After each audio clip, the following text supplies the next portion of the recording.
सरकार को खुश होकर 500 रुपये नाम कराया जनाब का शुक्रिया, मेहरबानी, शुक्रिया।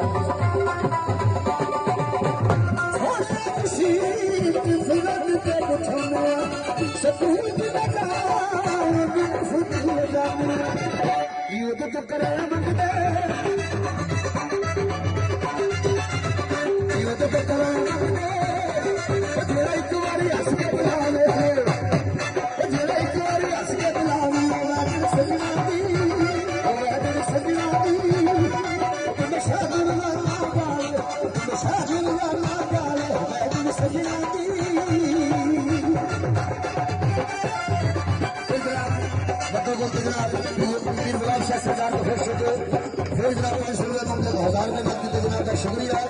पीर गुलाम शाह सरकार को खुश होकर जनाब अहमद को बोल सरकार को खुश होकर 1000 रुपये नकदी का जनाब का शुक्रिया, मेहरबानी, शुक्रिया।